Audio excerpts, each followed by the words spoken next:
চল পরের কোশ্চেন তুই লিখবি হচ্ছে একটু ডাবল বন্ড ইন্ট্রোডিউস করবো।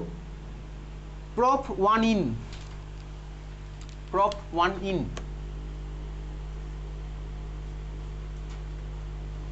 তুই ফার্স্টে ক্লাস 10 লেভেলের বেসিক স্ট্রাকচার রাখ প্রপিনের, ডাবল বন্ড ইন্ট্রোডিউস করবো, তারপরে ট্রিপল বন্ডও করবো।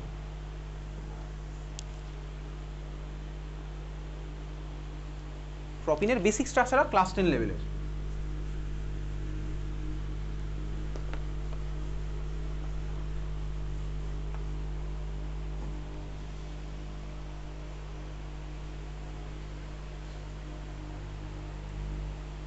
হয়ে গেছে, ক্লাস 10 লেভেলের স্ট্রাকচার রাখলাম। প্রপিন, তাহলে প্রপিন মানে আমার এরকম আসছে ভাই, CH3 মিলিয়ে নিচ্ছিস তুই, single bond CH double bond CH2, দেখ এরকমই এসছে তোর প্রপিন মানে CH3 single bond CH double bond CH2 এসছে না? এটা ক্লাস 10 লেভেলের স্ট্রাকচার গেল। হাইড্রোজেন আমি খুলে আঁকি, আমি এবার হাইড্রেশনগুলো বার করি। ফার্স্ট কাজ কি আমার হাইড্রেশনটা বার করা, অর্গ্যানিক মলিকুল চলছে ওই জন্য আমার কার্বনগুলো বার করলেই হয়ে যাবে, ঠিক আছে? তাহলে চল বল এই কার্বনটার হাইড্রেশন কী হবে বল, বলে বল কী হবে? sp3। এই কার্বনটা কী হবে? sp2। ওই কার্বনটা কী হবে? sp2, ঠিক আছে? চল তাহলে লেফট রাইট 1 2 3 তিনখানা কার্বনের নাম্বারিং। আচ্ছা এই নাম্বারিং কিন্তু আইইউপিএসসির নাম্বারিং না, এটা আমি জাস্ট কোশ্চেনের অ্যান্সার করার জন্য করছি নাম্বারিংটা, এটা আইইউপিএসসি নাম্বারিং আমি করিনি, ঠিক আছে? এটা প্রপ 2 ইন না ভাই, প্রপ 1 ইন। আমি আইইউপিএসসি নাম্বারিং করছি, আমার জন্য নাম্বারিং করছি ভাই। ওই কার্বনটাকে আমি আমার মতন 1 নাম্বার ডাকতেই পারি, আইইউপিএসসির নাম্বারিং আমি এখানে করছি না, ঠিক আছে? বুঝতে পেরেছিস? বোঝা গেল? আর তুই যদি বলিস আইইউপিএসসি করবো না ভাই, তাহলে ভাই এটা 1 হবে, আইইউপিএসসি করলে এটা 1 2 3 হবে, এরকম আইইউপিএসসি করলে এরকম হবে, বুঝতে পেরেছিস? চল এবার শুরু করি। ফার্স্টে কি আঁকবো? সিগমা ফ্রেমওয়ার্ক আঁকা যাক। কোন দিক থেকে স্টার্ট করি বল? তুই যে দিক থেকে বলি সেদিক থেকে করবো। লেফট রাইট, আগেরবার লেফট থেকে করছি, আমরা চল রাইট থেকে করি। আগেরবার লেফট থেকে করছি, আমরা রাইট থেকে করি। শুরু করা যাক। এই কার্বনটা sp2, তাহলে ভাই এই কার্বনটার কী হবে? অ্যাঙ্গেলগুলো কত হয় বল? 120। তাহলে ভাই সিগমা ফ্রেমওয়ার্কে আমি দিলাম 120 অ্যাঙ্গেল, ঠিক আছে? বোঝা গেছে? C1 এর সাথে ভাই কে লেখা আছে? C2 হাইব্রেশন কত? sp2, তাহলে C2 অ্যাঙ্গেলগুলো কত হবে? 120 হবে, দিলাম ভাই 120 অ্যাঙ্গেল, 120 দিয়েছি। আচ্ছা ভাই C3 সাথে C2 বন্ড আছে, C3 অ্যাঙ্গেলগুলো কত হবে? C3 অ্যাঙ্গেলগুলো কত হবে? 109.5, তার মানে অ্যাঙ্গেল আর 120 হবে না। মানে দেখ এইরকম একটা ব্যাপার আমি পাচ্ছি, এরকম পেলাম না? বুঝতে পেরেছিস? চল বুঝে গেছিস সিগমা ফ্রেমওয়ার্ক হয়েছে। এবার হাইড্রোজেন দিই ভাই, দেখা যাক এই কার্বনের হাইড্রোজেন সিগমা ফ্রেমওয়ার্কের পার্ট আমার কমপ্লিট হয়ে গেল, বুঝতে পেরেছিস? চল এবার আমি করবো কি, অরবিটাল ডায়াগ্রামের মধ্যে এটাকে ফেলবো। শুরু করা যাক। লেফট থেকে করছি, রাইট থেকে করি, একটু ওদিক থেকে স্টার্ট করি। তাহলে খাতার ডান দিক থেকে নিশ্চয়ই স্টার্ট করবো ভাই। রাইট সাইডের কার্বন আঁকলাম extreme, sp2 hybridise, sigma framework দেখে আঁকছি। হলো একদম ডান দিকের কার্বনটা এক্সট্রিম রাইটের আঁকলাম। এই কার্বনের সাথে মাঝের কার্বনটার আমার আছে হচ্ছে একটা সিগমা বন্ড, মাঝের কার্বনটা sp2, তাহলে মাঝের কার্বনটা আমাকে ওই অ্যাঙ্গেলটা মেনটেন করে আঁকলাম 120, দিলাম ভাই 120 এই অ্যাঙ্গেল, 120 অ্যাঙ্গেল দিলাম মাঝের কার্বনটা।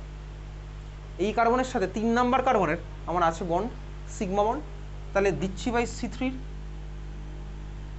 এই একটা গেল, এদিকে একটা গেল, আরও দুখানা হচ্ছে এরকম গেল। বোঝা গেছে? এটা দেখে আমার সিগমা পার্টটা কমপ্লিট হয়ে গেল সি এর। বোঝা গেছে এত অব্দি? বুঝতে পেরেছিস? এটা হচ্ছে আমার কার্বনগুলো sigma part complete. Clear? Hydrogen এবার দে দেখি, দে হাইড্রোজেনগুলো এবার তুই দে, হাইড্রোজেনগুলো দে দেখি।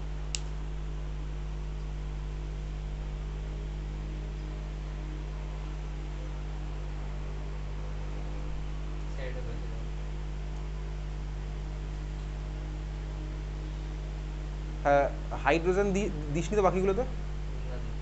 হ্যাঁ এটা ঠিক আছে।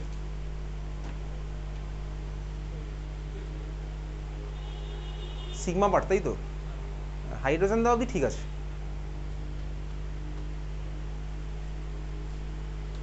ঠিক আছে হাইড্রোজেন দিয়েছিস স্যার? কি হাইড্রোজেন আমি আর দেখছি না, হাইড্রোজেন গোল গোল করে তুই হাইড্রোজেনগুলো দিলি। এবারে হাইড্রোজেন দেওয়ার পরে ভাই এগুলো তুই হাইড্রোজেন দিয়েছিস, পরীক্ষাতে আসলে তুই ওগুলো তারপরে ওর পাশে সিগমা যেরকম করছিলাম হাইড্রোজেন লিখছিলাম, এখন আর করছি না, করেই ফেলি। হাইড্রোজেনগুলোর পাশে ভাই সিগমা এরকম লিখে আসবো, এগুলো সব সিগমা ভাই। হয়েছে? এত অব্দি আমার ক্লিয়ার। তাহলে আমার এই সিগমা ফ্রেমওয়ার্কটা কমপ্লিট হয়ে গেছে, ঠিক আছে? ওই কমন রিজিয়নের মধ্যে আমি দুখানা ডটও দিয়ে আসতে পারি, মোবাইল ডেটার সাইনও দিয়ে আসতে পারি, ঠিক আছে? ইলেকট্রনের পার্ট হয়ে গেছে। এইবারে দেখ আমার এর মধ্যে একটা পাই বন্ড আছে, কোথায়? এই স্ট্রাকচার ওয়াইজ 1 আর 2 এর মাঝে একটা পাই বন্ড আছে। আচ্ছা এই স্ট্রাকচার ওয়াইজ তাহলে চলো শুরু করি। তোকে যদি পরীক্ষাতে বলে দেয় ইন্টারনিউক্লিয়ার অ্যাক্সিস এক্স, বলবে না যদিও, তোকে বলবে না, এসব কোশ্চেন মধ্যে দেবে না, ঠিক আছে? ইন্টারনিউক্লিয়ার অ্যাক্সিস এক্স, তাহলে যদি ইন্টারনিউক্লিয়ার অ্যাক্সিস এক্স দেয় তাহলে বলতে এই পিটা কোনটা নিবি তুই? যদি কোশ্চেনে বলে ইন্টারনিউক্লিয়ার অ্যাক্সিস এক্স, তাহলে তুই পিটা কি নিবি বলতো? এক্স বাদ দিয়ে যা ইচ্ছা, তুই এক্স বাদ দিয়ে যা ইচ্ছা। ইন্টারনিউক্লিয়ার অ্যাক্সিস এক্স মানে হচ্ছে এক্স অ্যাক্সিস বরাবর সিগমা বন্ড ফর্ম হয়েছে, বুঝতে পারছিস? তাহলে ভাই ওটা পি এক্স বাদ দিয়ে যা ইচ্ছে হবে, বুঝতে পারলি? চল, ক্লিয়ার, বোঝা গেছে? তাহলে এবার আমি এটা কিনছি, তুই যা ইচ্ছা নে ভাই, পিজেড পিওয়াই যা ইচ্ছে তুই নিতে পারিস। তাহলে শুরু করছি ভাই। এই কার্বনে যা হবে এটা পারপেন্ডিকুলার এখানে আছে, দেখ 2 নাম্বার কার্বনেও থাকবে, 1 নাম্বার কার্বনেও থাকবে, sp2 পারপেন্ডিকুলার আছে আমার এই জিনিসটা, এদের মধ্যে আমার কি হচ্ছে ভাই? ওভারল্যাপ। তাহলে লিখলাম হচ্ছে পাই। এই হচ্ছে আমার স্ট্রাকচার কমপ্লিট। তো স্কুলের আঁকার সময় না আমি মাঝখানের ওই সিঙ্গেল ইলেকট্রন না দেখালেও চলবে, যেরকম আঁকছিলাম উল্টো স্পিনে 2খানা ইলেকট্রন দেখিয়ে করছিলাম না ওভারল্যাপটা, ওটা আর তো না দেখালেও চলবে। এই হচ্ছে আমার পরীক্ষার অ্যান্সার, বোঝা গেছে? এরকম অরবিটাল ডায়াগ্রাম আসবে, এই হচ্ছে আমার কোশ্চেন এর অ্যান্সার, বুঝলি? পাতা ভরিয়ে আঁকতে হবে এরকম, ঠিক আছে? চল নেক্সট কোশ্চেন। এটা প্রপিন হয়েছে। পরের স্ট্রাকচার, পরের কোশ্চেন,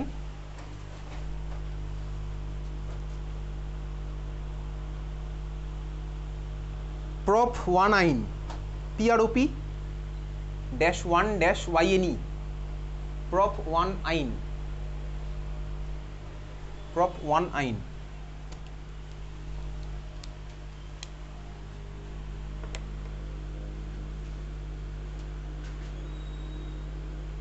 প্রোপাইন, শুরু কর, স্টেপ বাই স্টেপ কর, তুই কর, আমি এটা দেখবো তোর খাতার মধ্যে, মাথা কাটিয়ে করবি এটা, ঠিক আছে?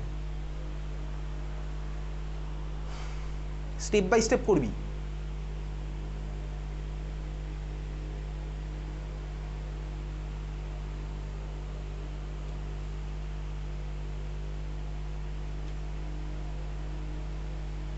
প্রপ 1 আইন ফার্স্টে বেসিক ক্লাস 10 লেভেলের স্ট্রাকচার রাখ, তারপরে সিগমা ফ্রেমওয়ার্কটা কীরকম হবে একটু ভাব, হাইব্রিডেশন বার করলি, একটু সিগমা ফ্রেমওয়ার্কটা আঁকবি।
তোকে একটা কথা বলছি, ঠিক আছে? অনেকের খাতাতেই দেখলাম ছবি আঁকার সময় না ভাই এই ওভারল্যাপের উপর দুবার দাগ দিলে বন্ডটা স্ট্রং হয় না, একবার দাগ দিবি। আরে ভাই তুই C1 আর C2 মধ্যে সিগমা বন্ড দিয়েছি 5-6 বার ধরে, আর এত স্ট্রং করে কী হবে ভাই? বন্ড কোনো স্ট্রং হবে না, বন্ডের স্ট্রেংথ এমনি যা আছে তাই থাকবে। 5 বার কেন 10 বার তুই কালি চালা, সময় নষ্ট হচ্ছে তোর।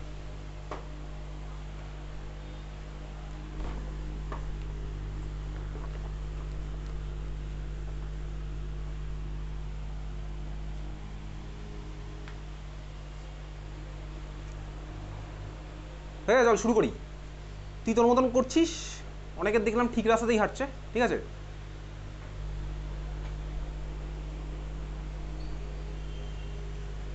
হ্যাঁ ঠিক আছে।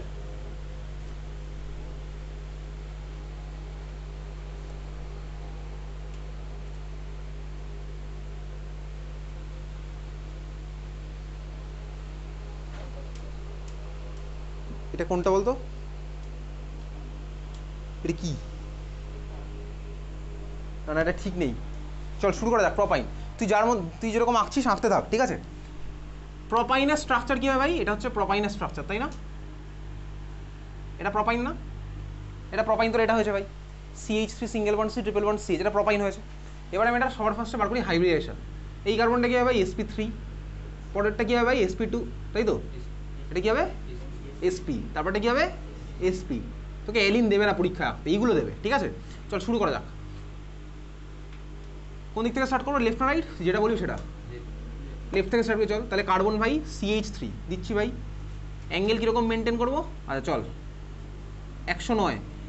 আমি আগের দিনের মতন তোকে একটু করে দেখাই, এরকম অ্যাঙ্গেল করলে কী করবো, এরকম অ্যাঙ্গেল করলে কী করবো, আঁকতেই পারি, অসুবিধার কিচ্ছু নেই। চল না শুরু করা যাক না, এইভাবে করছি, তুই করছিস ভাই তোর মতন, অসুবিধার তো কিছু নেই। তুই চাইলে ভাই এরকম করতে পারিস, ছবিটা দেখতে ভালো লাগবে, তাতে এটা দেখতে ভালো লাগার জন্য এইভাবে করতে পারি, ঠিক আছে? আমি এইভাবে করবো এখন একটু। তো এটা ভাই এরকম গেল sp3। দেখ ভাই এই কার্বনের সাথে পরের কার্বন কী আছে এর মধ্যে, এটা sp, তাহলে এই কার্বনটার দেখা 180 হবে, এইভাবে হয়ে যাবে তখন, বুঝতে পেরেছিস? এই জন্য আমি একটু বেঁকিয়ে আঁকলাম তোকে বোঝানোর জন্য। তাহলে এই কার্বনটা আমাদের হয়ে গেলো কি বলতো 180, বুঝেছিস? পরের কার্বনটা এই লাস্ট কার্বনটা এটা ভাই 180, তাহলে এই হচ্ছে আমার বেসিক ফ্রেমওয়ার্ক, বোঝা এটা সিগমা ফ্রেমওয়ার্ক না, এটা পুরো সিগমাগুলো আমার হয়ে গেছে, বুঝতে পারছিস তুই? তাহলে এই কার্বনটা হয়ে গেছে 109, তারপরের কার্বনটা দেখ ওটার মধ্যে 180 অ্যাঙ্গেল sp যেহেতু, তারপরে কার্বনটা আবার 180 অ্যাঙ্গেল যেহেতু আমার sp। এটা হচ্ছে আমার স্ট্রাকচার ওয়াইজ সিগমা ফ্রেমওয়ার্ক। তুই চাইলে এটাকে এইভাবে আঁকতে পারিস, যদি এই কার্বনটা এরকম নিতিস তাহলে পরের কার্বনটা এরকম হতো, তারটা ভাই তারপরটা 180 এরকম হয়ে যেত, বেসিক ব্যাপারটা বোঝা গেল। আমি এরকম আঁকলাম, একটু আঁকবো বলে এরকম একই জিনিস। চল শুরু করছি, আমি এটা আর রাখছি না, আমি এখন এটাকে ফোকাস করে আঁকবো, শুরু করলাম। হাইড্রোজেন দিই যদি, তাহলে এই কার্বন লাগবে হাইড্রোজেন, এই কার্বন লাগবে হাইড্রোজেন, এরকম হবে। শুরু করা যাক, লেফট টু রাইট। আচ্ছা নাম্বারিং কার্বনগুলোর করছি না আমি, তো দেখতে পাচ্ছি এটাই দেখে দেখে আমি আঁকবো। যদি নাম্বারিং করো তাহলে IUPAC করলে 1 2 3 এরকম হতো, IUPAC করলে 1 2 3 left to right, right to left এরকম হতো। চলো এবার শুরু করছি। একদম লেফটের কার্বনটা sp3। বেসিক সিগমা ফ্রেমওয়ার্কটা কেন আঁকি বলতো, কারণ আমি একটা আইডিয়া পেয়ে যাবো স্ট্রাকচারটা আমার কোন দিকে প্রসিড করবে, বুঝতে পেরেছিস? যদি আমি এরকম না একে সিগমাটা যদি আমি না আঁকতাম তাহলে আমার কী হতো বলতো, তুই একটা খাতার মাঝখান থেকে শুরু করলি, এবার ডান দিকে আছে দেখছি জায়গা নেই আঁকার, বুঝতে পেরেছিস? সেরকম তুই ফেস করবি প্রবলেম। চল শুরু করলাম, তাহলে এটা আমি বুঝতে পারলাম, খাতার লেফট থেকে স্টার্ট করছি, এটার সাথে এরকম গেল, আরেকটা গেল এরকম, আরেকটা গেল হচ্ছে আমার এরকম। এত তুই ক্লিয়ার ভাই? এই কার্বনটা 4খানা হাইব্রিড অরবিটাল আমি দিলাম। পরের কার্বনটা যেহেতু 180, ওটা হচ্ছে এরকম হবে। এত তুই বুঝতে পারছিস কী করছি? বুঝে গেছিস তুই? এত অব্দি গেছি আমি, সরি এত অব্দি গেছি।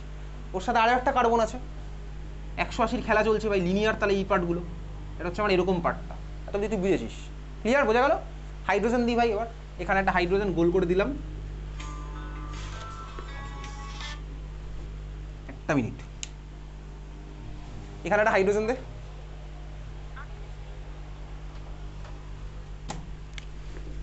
এই হচ্ছে আমার ভাই sigma part complete, hydrogen hydrogen hydrogen. এইবারে দেখ 2 আর 1-এর মধ্যে ভাই দুখানা পাই বন্ড ফর্ম হবে, দুখানা পাই বন্ড ফর্ম হবে। পাই বন্ডগুলো আমি কীভাবে আঁকবো? দেখ ভাই এটা তো লিনিয়ার পার্ট, তাহলে পি অরবিটালগুলো থাকবে কি এর পারপেন্ডিকুলার, একটা এরকম হতে পারে, একটা এরকম থাকবে, বুঝতে পারছিস তুই? তাহলে চল ফার্স্ট আমি আঁকছি হচ্ছে এদের মধ্যে প্রথম একটা পি অরবিটাল, তাহলে C2 আর C3-র মধ্যে আমি প্রথমটা দিলাম, সাপোজ কি এদের পারপেন্ডিকুলার, এটা হয়ে গেছে ভাই, এদের মধ্যে ওভারল্যাপ হলো, হচ্ছে আমার প্রথম পাই বন্ডটা ফর্ম হলো। সিগমাগুলোর পাশে আমি রাখিনি ভাই, বারবার সিগমা করছিলাম, ওটা তুই এঁকে নিবি, বোঝা গেছে? এত তুই ক্লিয়ার? এগুলো সব সিগমা হয়েছিল, এগুলো সিগমা আমি আর লিখিনি বারবার, হচ্ছে আমার সিগমার পার্ট। এটা আমি বুঝলাম ভাই, প্রথম পাই বন্ডটা আমার ফর্ম হয়েছে এরকম, বোঝা গেছে? সেকেন্ড পাই আরেকটা করতে হবে, তাহলে সেটা কীভাবে করবো? একটা ই অ্যাক্সেস হয়েছে, আরেকটা ই অ্যাক্সেস হয়েছে, তাহলে আরেকটা হয়েছে এরকম, আরেকটা আমি কীভাবে আঁকছি বোঝা গেল? এরকম, বুঝতে পেরেছি এটা? চল তাহলে এদের মধ্যে হচ্ছে আমার পরের ওভারল্যাপটা, আরেকটা যে পি আছে ওদের মধ্যে আমার পরের ওভারল্যাপ, তাহলে এটা হচ্ছে আরেকটা পাই বন্ড। তাহলে এই হচ্ছে দেখ আমার বেসিক স্ট্রাকচারটা, ক্লিয়ার? ওকে চল, তাহলে এই হচ্ছে আমার কি প্রপ 1-9-এর স্ট্রাকচার, ঠিক আছে? বুঝতে পেরেছিস? চল পরের কোশ্চেন এটা করি। পরের স্ট্রাকচারটা হচ্ছে এটা ভাই, এই স্ট্রাকচারটা রাখবো, ঠিক আছে?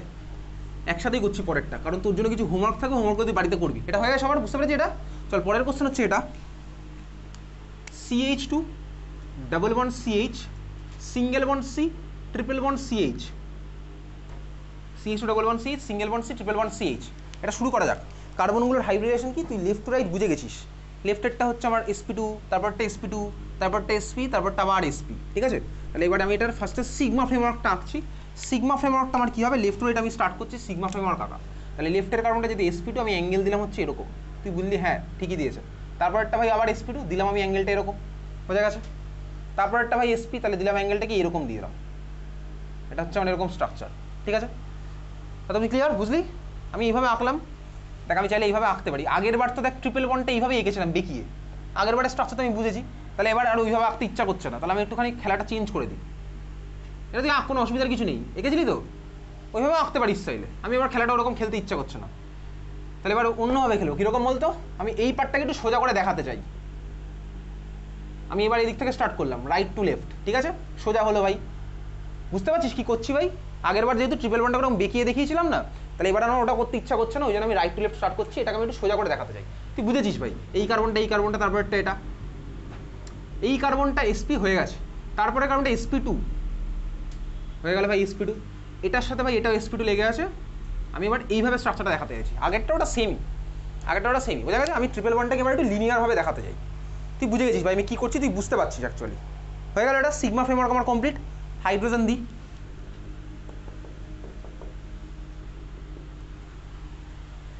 চারখানা হাইড্রোজেন দিয়ে দিলাম, চারখানা হাইড্রোজেন। আমি এইভাবে একটু স্ট্রাকচারটা আঁকবো। সিগমা ফ্রেমওয়ার্কটা কেন আঁকছি বলতো ভাই, আমি যাতে বুঝতে পারি খাতার মধ্যে ডাইরেকশনটা আমার কোন দিকে যাবে ছবিটার, ওই জন্য আমি এটা আঁকছি। ক্লিয়ার? চল, তোর বইয়ের মধ্যে হয়তো সিগমা ফ্রেমওয়ার্ক নাও থাকতে পারে। তাহলে এবার শুরু করি এইভাবে আঁকা। কোথা থেকে স্টার্ট করবো? এখান থেকে স্টার্ট করছি, এই কার্বনটা থেকে। তাহলে আমি যদি এখান থেকে স্টার্ট করি, তুই বল আমি কার্বনটা এই খাতার একদম উপরে নেবো?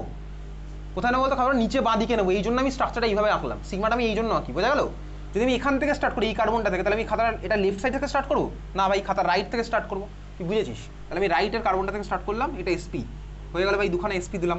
ওটা আরেকখানা sp-র সাথে লেগে আছে, তাহলে দিলাম হচ্ছে ওই কার্বনের আরেকখানা দুখানা sp। এই কার্বনটা একটা sp2-র সাথে লেগে আছে, তাহলে কার্বনের অ্যাঙ্গেলটা হচ্ছে এরকম হবে।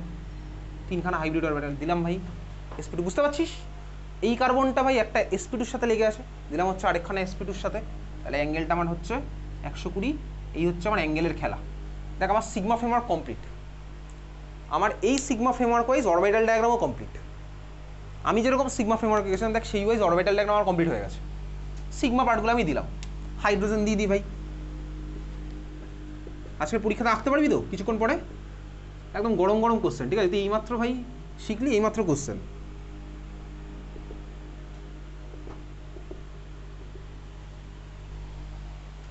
ঠিক আছে, এটা হয়েছে। এবারে ভাই পাই বন্ডগুলো দিতে হবে। কার কার মাঝখানে পাই আছে দেখ, রাইট থেকে যদি দেখি তাহলে এইটা আর এটার মাঝখানে আছে দুখানা পাই বন্ড, খুব ভালো কথা। লেফট থেকে যদি দেখি দেখ এক আর দুইয়ের মাঝখানে হচ্ছে একটা পাই বন্ড, কথা বোঝা গেছে? চল শুরু করি তাহলে। লেফট থেকে এবার পাই বন্ডগুলো দিচ্ছি। দেখ এদিকে তাকা, এটা আর এটার মাঝখানে আছে পাই বন্ড, দিলাম ভাই। এই কার্বনটা গেল হচ্ছে এই কার্বনটা, আর এটা হচ্ছে আমার এই কার্বনটা, হয়েছে এটা? ঠিক আছে, তাকে দুখানা আমি দিলাম পি, ঠিক আছে। এদের মাঝখানে হচ্ছে আমার কি সাইড ওয়াইজ ওভারল্যাপ, পাই লিখলাম। ডাবল বন্ডটা আমার দিলাম, হয়ে গেল ডাবল বন্ড। তারপরে চল যাওয়া যাক ওই কার্বন। এই কার্বনের খেলা তো কিছুক্ষণ আগেই খেললাম। দেখ এদিকে দেখা, ট্রিপল বন্ডটা কীভাবে করছি দেখ, সিগমা হয়ে গেছে, তাহলে একটা পি এরকম গেল, পাশের পিটাও এরকম গেছে, হয়ে গেল ফার্স্ট পাই। আরও একটা পাই দেখাতে হবে, সেকেন্ড পাইটা আমি এরকম দেখাচ্ছি, এর মাঝে হচ্ছে আরেকখানা পাই। ক্লিয়ার? চল, এই হচ্ছে আমার ওভারঅল স্ট্রাকচারটা। তাহলে এই হচ্ছে আমার অরবিটাল ডায়াগ্রাম, যার মধ্যে ডাবল বন্ড ট্রিপল বন্ড দুখানাই দিলাম। এতদিন ক্লিয়ার তো? বুঝতে পারলি তো? এইবারে এটা হচ্ছে অর্গ্যানিকের স্ট্রাকচার। তো এইবার এখানে একটা জিনিস হবে, সেটা রেজোনেন্স। আমি একটা বেসিক আইডিয়া দিয়ে রাখছি। দেখ এই যে ভাই, এই পাইতে ইলেকট্রন আছে, এই পাইতেও দেখ ইলেকট্রন আছে, এই পাইতে ইলেকট্রন আছে, দেখ এই পাইতে ইলেকট্রন আছে। দেখ এই চারখানা দেখ আমার প্যারালাল, কিন্তু এই চারটেই দেখ আমার প্যারালাল। এবার এটা হবে, সেটা কী হবে? অর্গ্যানিকে গিয়ে দেখবো এই ইলেকট্রন এখানে আসবে, ইলেকট্রন এখানে আসবে, ইলেকট্রন এখানে আসতে পারে। এই জিনিসটা আমার কিন্তু হবে, ওটাই রেজোনেন্স, ঠিক আছে? মানে এই ইলেকট্রনগুলো পুরো ঘুরবে এখান থেকে, ঠিক আছে? যাই হোক, আমি অর্গ্যানিকে গিয়ে দেখবো। তাহলে বেসিক পার্ট আমার তো ক্লিয়ার হয়ে গেছে, ঠিক আছে? বুঝতে পারিস সবাই? চলো এবার খাতায় হেডিং দে। তাহলে এতক্ষণ ধরে আমি তুই করলাম হচ্ছে অর্গ্যানিক মলিকুলার হাইব্রিডাইজেশন। তোর জন্য কতগুলো হোমওয়ার্ক থাকবে, হোমওয়ার্কগুলো আমি গ্রুপে পাঠিয়ে দেবো। খাতায় হেডিং দে। Like hybridization in inorganic molecule, hybridization in inorganic molecule. এতক্ষণ ধরে অর্গ্যানিকের বললাম, হাইব্রিডেশন ইন ইনঅর্গ্যানিক মলিকুল, ঠিক আছে? ইনঅর্গ্যানিক মলিকুলের হাইব্রিডেশন আমরা পড়বো হচ্ছে পরের ক্লাসে, ওকে?